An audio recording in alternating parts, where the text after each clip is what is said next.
ठीक है। Welcome dear students, I am Diksha Sahu here. We will start the chapter demand lecture 2। देखिए, अपन ने अब तक पढ़ लिया था डिमांड की डेफिनेशन, ठीक है, और essentials of demand. Four essentials थे। फर्स्ट था डिज़ायर, सेकंड था इनफ रिसोर्सेज, थर्ड था विलिंगनेस एंड फोर्थ था अवेलेबिलिटी। फिर से रिपीट करती हूँ। फर्स्ट था डिज़ायर, सेकंड था इनफ रिसोर्सेज, थर्ड था विलिंगनेस एंड फोर्थ था अवेलेबिलिटी। ठीक है, तो इसके अकॉर्डिंग अब फिर अपन ने क्या पढ़ा था, डेफिनेशन पढ़ ली थी डिमांड की। फिर टू टाइप्स ऑफ डिमांड थे, that is first individual demand and the other one and second is market demand. ठीक है, तो हमने इंडिविजुअल डिमांड की डेफिनेशन तक पढ़ लिया था फर्स्ट लेक्चर में।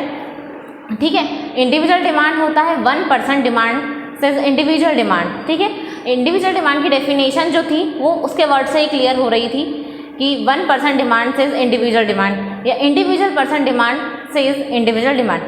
And the next one is market demand. यहाँ से हमें शुरू करना था लेक्चर 2 में। ठीक है, तो देखिए मार्केट डिमांड क्या होता है, मोर देन 1% डिमांड से इज मार्केट डिमांड। जब भी 1% से ज़्यादा पर्सन की डिमांड होती है उसे हम बोलते हैं मार्केट डिमांड। ठीक, अब देखिए यहाँ पर क्या होता है, मार्केट डिमांड का शेड्यूल कैसे बनता है। अपन ने इंडिविजुअल डिमांड जब पढ़ा था तो इंडिविजुअल डिमांड शेड्यूल देख लिया था। ठीक है, अब देखिए मार्केट डिमांड शेड्यूल कैसे बनता है।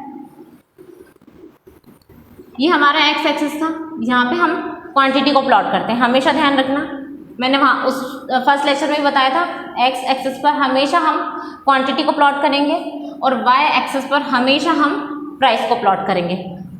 तो ये रहा हमारा प्राइस और ये रहा हमारा क्वांटिटी। अब हम एक पैमाना सेट करते हैं, यहाँ पे 2 डिफरेंस से करेंगे। ये रहा 2, 4, 6, 8 और 10। अब क्वांटिटी भी 1000 के डिफरेंस से सेट करेंगे। ये रहा 1000, 2000, 3000, 4000, 5000, 6000 एंड द लास्ट इज 7000। यहाँ तक हो गया। फिर से बताती हूँ, एक्स एक्सिस पर हमेशा हम क्वांटिटी को प्लॉट करते हैं एंड वाई एक्सिस पर हमेशा हम प्राइस को प्लॉट करते हैं। अब प्लॉटिंग देखिए, ध्यान से देखिए प्लॉटिंग कैसे होती है। जब प्राइस 2 रुपीज़ थी तो ए पर्सन जो था वो कितना लेता था, 2000 यूनिट्स। कोई भी गुड्स है उसकी 2000 यूनिट्स लेता था, ये हुआ। फिर जब प्राइस कम हुई, 8 रुपीज़ हुई, तो उसने 3000 यूनिट लेना शुरू कर दिया। ये हमने प्लॉटिंग की यहाँ से, ये हुआ। फिर जब 6 रुपीज़ हुई तो 4000 लेना शुरू करा, ये। फिर जब 4 हुई तो 5000 लेना शुरू करा। डॉटेड लाइन हम हमेशा खींचते हैं वहाँ पे। फिर जब 2 रुपीज़ हुई तो 6000 लेना शुरू करा, ये एक कर्व हमारा ये बन गया। देखिए इसको हम, ये डॉटेड लाइन जो है इसको हमने मैच कर दी तो ये हमारा कर्व बन गया। अब यहाँ पे लिख देते हैं हम ए। यहाँ पे कोई ए पर्सन था, ठीक है, ए पर्सन की डिमांड हुई। अब हम जाते हैं बी पर, इसको हटा देंगे, इसको हम नहीं देखेंगे। जब बी आया तो बी ने कितनी क्वांटिटी ली, जब प्राइस 10 रुपीज़ थी तो बी लेता था 1000। ठीक है, तो यहाँ पर ये जो आया हमारा, ये डॉटेड लाइन ये गई यहाँ, ये कुछ। ठीक है, अब जब 8 रुपीज़ हुई तो बी ने कितना लेना शुरू करा, 2000। ठीक है, तो अभी आ गए हम ये 2000 पर। जब 6 रुपीज़ हुई तो 3000, 6 रुपीज़ हुई तो ये 3000, यहाँ पे डॉटेड लाइन। फिर 4 रुपीज़ हुई तो 4000, 4 रुपीज़ हुई तो ये 4000। फिर 2 रुपीज़ हुई तो 6000, 2 रुपीज़ हुई तो ये 6000। ठीक है, तो हमारा ये जो प्लॉटिंग हुई वो ऐसी कुछ हुई। ठीक, तो ये हो गया हमारा बी। ठीक, अब देखो यहाँ पर ये बता रहे हैं अलग, वहाँ पर हमने जब इंडिविजुअल डिमांड में देखा था तो कोई भी एक डाउनवर्ड स्लोपिंग जा रहा था, वहाँ पर 1% की डिमांड बता रहे थे। लेकिन यहाँ पर ये 2 क्यों जा रही हैं, हमने तो अभी बस ए और बी का किया, सी का करेंगे तो भी वो ऐसे कुछ आएगा। यदि यहाँ पे कोई डी पर्सन भी आ जाए तो भी वो यहाँ पे आ जाएगा, है ना। सी फिर डी, जितने लेना चाहें हम उतने ले सकते हैं आगे से। क्यों ले सकते हैं, क्योंकि यहाँ पर हम एक इंडिविजुअल से ज़्यादा पर्सन को दिखा रहे हैं, मतलब एक से ज़्यादा पर्सन है यहाँ पर। जैसे कि वहाँ पर थे कोई भी एक पर्सन, यहाँ पर है A B C D, जितने भी जाना चाहें उतने पर्सन।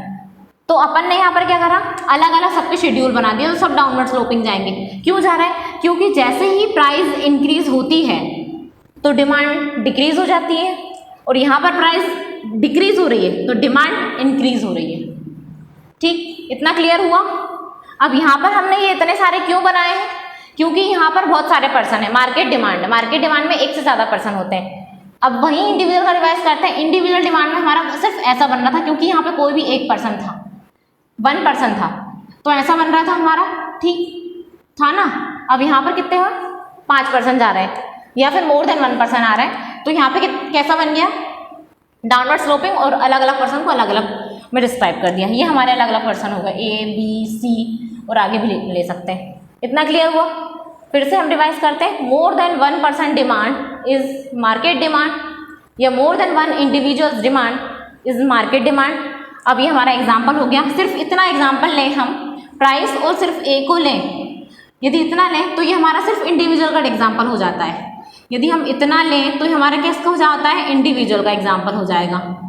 लेकिन हम इस पूरे को कवर करें तो ये हमारा एग्जाम्पल बन जाता है मार्केट डिमांड का। अब देखिए डिटर्मिनेंट्स में क्या होता है। डिटर्मिनेंट्स में इंडिविजुअल और मार्केट डिमांड के जो पॉइंट्स हैं वो पूरे सेम रहेंगे। देखिए फर्स्ट पॉइंट क्या है, प्राइस ऑफ कमोडिटी। कोई भी गुड्स की प्राइस है, अब आप मार्केट में लेने जाते हो, कोई भी गुड्स की प्राइस आप लेने जाते हो, आपको कुछ भी चीज़ लेना है, मान लो 1-1 रुपये वाली टॉफ़ी लेना है मार्केट में, तो आपकी मम्मी ने 20 रुपये दिए और बोला कि 20 टॉफ़ी लेकर आ जाना, ठीक। लेकिन आपने मार्केट में देखा कि 1 रुपये वाली टॉफ़ी मुझे 20 लेनी थी, मैं 20 रुपये लेके गया था, लेकिन वही 1 रुपये वाली टॉफ़ी अब 2 रुपये की हो गई। तो यहाँ पर प्राइस क्या हुई, बढ़ी। अब आप तो 20 रुपये लेकर गए थे वहाँ पे, तो आप क्या 20 क्वांटिटी खरीद पाओगे, नहीं।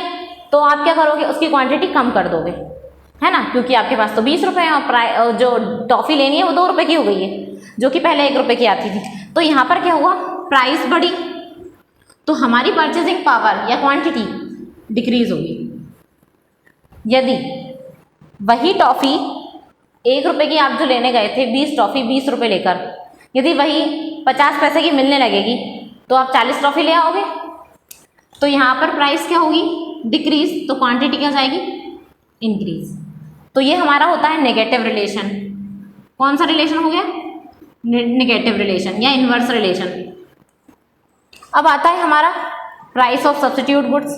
सब्स्टिट्यूट गुड्स कौन से होते हैं, सब्स्टिट्यूट गुड्स वो गुड्स होते हैं जिनको हम सेम सेटिस्फेक्शन के लिए एक गुड्स के प्लेस पे किसी दूसरे गुड्स को यूज़ कर सकते हैं। सर्दियों का टाइम था, एग्जाम्पल के देखो, सर्दियों का टाइम था, आप मॉर्निंग वॉक पे गए, मॉर्निंग वॉक पे देखा, आपने सोचा कि मेरे को चाय, मैं कॉफ़ी पीता हूँ, लेकिन आप अपना वॉलेट लेके नहीं गए थे घर पे, तो आपने सोचा क्यों ना जेब में देखता हूँ, हो सकता है 5-10 रुपये पड़े हो, तो आपने देखा वहाँ पर कि 5 रुपये मिल गए। अब आपने सोचा चलो 5 रुपये तो हैं, चाय तो मिल ही जाएगी इसमें। अब आपने वहाँ पे जाके पूछा तो वहाँ पे उन्होंने बोला कि चाय है 6 रुपये की और कॉफ़ी है 5 रुपये की। आपके पास तो 5 रुपये थे, आपको पीनी थी चाय, लेकिन अब क्या करें, आपने सोचा ठीक है अब चाय नहीं तो कॉफ़ी ले लेते हैं। तो आपने क्या करा, आपको पीनी थी चाय, लेकिन आपके पास उतने पैसे नहीं थे, तो आपने क्या ले ली, उसकी जगह कॉफ़ी। तो आपने क्या करा, सेटिस्फेक्शन वही रहेगी, सेटिस्फेक्शन ऑलमोस्ट सेम रहेगी, लेकिन आपने उस गुड्स की जगह किसी दूसरे गुड्स को प्रेफर कर लिया, ठीक है। तो ऐसे गुड्स जो हम किसी एक गुड्स के प्लेस पे किसी दूसरे गुड्स को यूज़ कर सकते हैं, या फिर विच use in place of each other, that is substitute goods.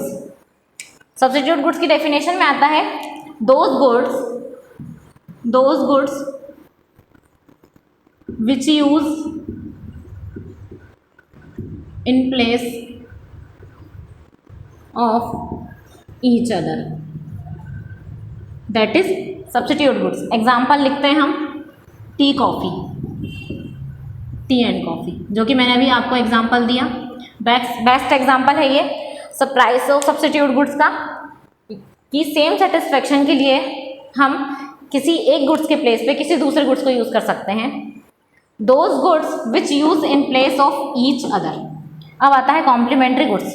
Complementary goods वो गुड्स होते हैं जो जॉइंट में यूज़ किए जाते हैं, ठीक है। यहाँ पर तो हम एक गुड्स के प्लेस पे किसी दूसरे गुड्स को यूज़ कर ले रहे थे सेम सेटिस्फेक्शन के लिए या ऑलमोस्ट सेम सेटिस्फेक्शन के लिए, लेकिन यहाँ पर कॉम्प्लीमेंट्री में क्या होता है, जॉइंट साथ में यूज़ करते हैं।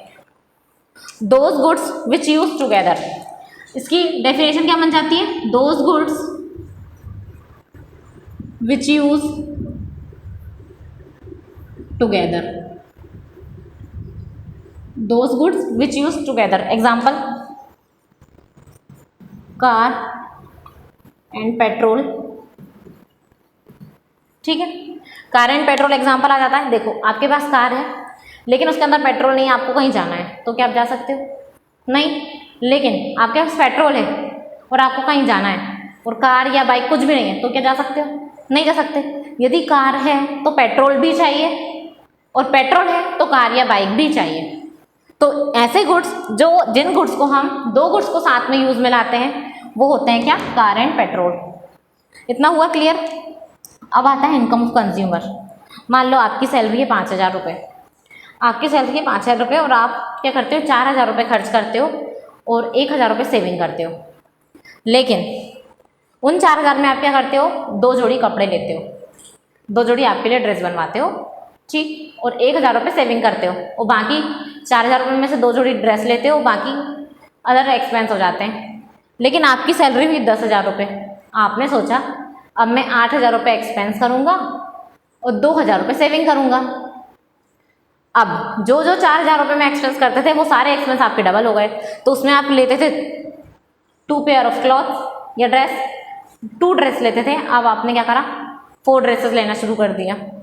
तो यहाँ पर जैसे ही आपकी इनकम बढ़ी, आपकी इनकम बढ़ी तो डिमांड भी क्या हुई, बढ़ गई। इनकम बढ़ी तो डिमांड भी क्या हुई, बढ़ गई। अब इनकम कम हुई तो डिमांड भी कम हो जाती। कैसे, मान लो 5,000 रुपये सैलरी की जगह इस कोरोना में सैलरी 2,500 रुपये हो गई। अब आपने सोचा जो मेरे 4,000 रुपये के खर्चे थे उनको मैं आधा कर देता हूँ, 2,000 कर देता हूँ और 500 रुपये मेरे सेविंग में चले आएंगे। तो जो आप 2 जोड़ी ड्रेस लेते थे उनको आपने क्या कर दिया, 1। तो यहाँ पर क्या हुआ, इनकम के कम होने से डिमांड भी क्या हुई, कम। और पहले क्या हो रहा था, जब 5,000 से 10,000 रुपये सैलरी हो गई थी तो इनकम बढ़ रही थी तो डिमांड भी क्या हो रही थी, बढ़ रही थी। तो फर्स्ट वाला पॉइंट क्या था अपना, डिटर्मिनेंट्स ऑफ डिमांड में प्राइस ऑफ कॉमोडिटी, सेकेंड था price of substitute goods, third था price of complementary goods, fourth था income of consumer and the fifth is taste and preferences. Test and preferences में क्या होता है, देखो टेस्ट, मान लो कोई ऐसी जीन्स मार्केट में आई है जो 1,000 रुपीज़ की है। अब आपके सारे फ्रेंड्स के पास भी है, आपने अपनी मम्मी से बोला कि ये जीन्स मुझे भी चाहिए। 1,000 रुपीज़ की जीन्स से आपके पास पैसे नहीं है तो आपने अपनी मम्मी से बोला मुझे भी चाहिए ये जीन्स, क्योंकि इसका फैशन है, इसका फैशन है या फिर इसका अच्छा टेस्ट चल रहा है। अब फिर क्या हुआ, आपकी मम्मी ने बोला ठीक है। तो फिर जब उसकी प्राइस ज़्यादा हुई तो आपका टेस्ट भी बढ़ा, है ना, आपने उसको प्रेफर किया। ऐसा क्यों किया, क्योंकि उसकी प्राइस ज़्यादा थी और वो फैशन में थी, तो भी आप उसको लोगे। क्यों लोगे, क्योंकि उसका फैशन है अभी और वो अभी चल रही है तो आप उसको लोगे। लेकिन वही जीन्स अगर 500 में मार्केट में मिलने लगे फैशन निकल जाने के बाद, तो क्या आप उसको लोगे, नहीं लोगे। क्यों, क्योंकि उसका फैशन निकल चुका है, अब उसको कोई फ्री में भी देगा तो भी शायद ना लो, है ना।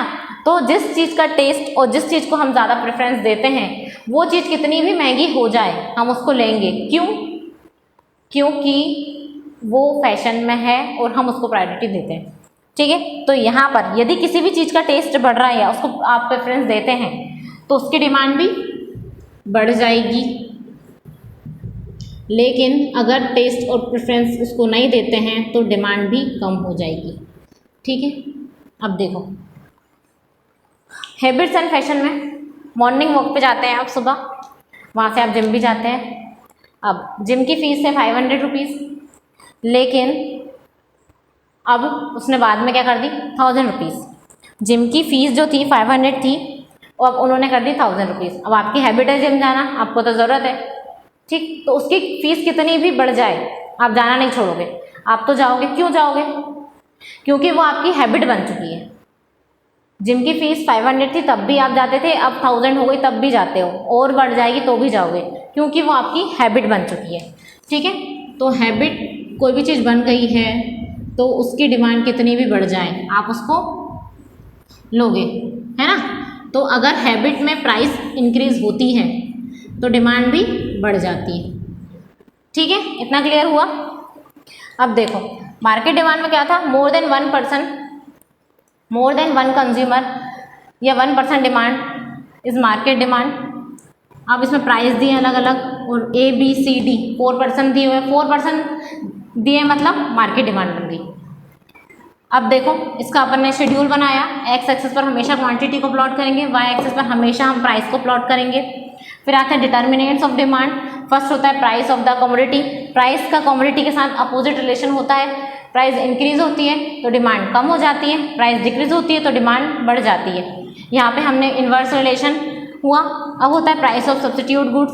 प्राइस ऑफ सब्स्टिट्यूट गुड्स में होता है those goods which use in place of each other, या फिर एक गुड्स के प्लेस पे किसी दूसरे गुड्स को यूज़ करें तो वो क्या होता है हमारा सब्स्टिट्यूट गुड्स।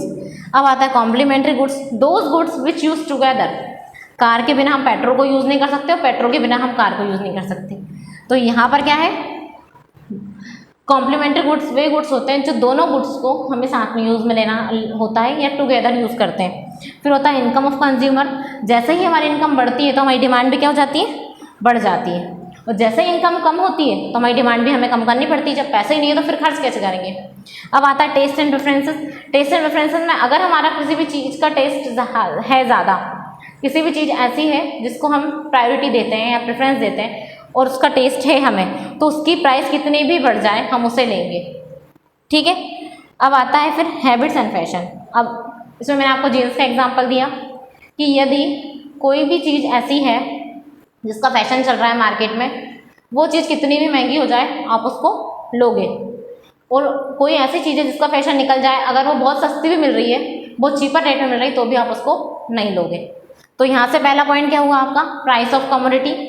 सेकेंड हुआ price of substitute goods. Third हुआ price of complementary goods. Fourth हुआ इनकम ऑफ कंज्यूमर। फिफ्थ हुआ taste and preferences. And sixth हुआ habits and fashion of consumer. फिर से डिवाइड करेंगे। फर्स्ट हुआ प्राइस ऑफ कमोडिटी, सेकेंड हुआ price of substitute goods, third हुआ price of complementary goods, fourth हुआ इनकम ऑफ कंज्यूमर, फिफ्थ हुआ taste and preferences, and the other one and last is habit of the consumer. ठीक है, इतना clear हुआ।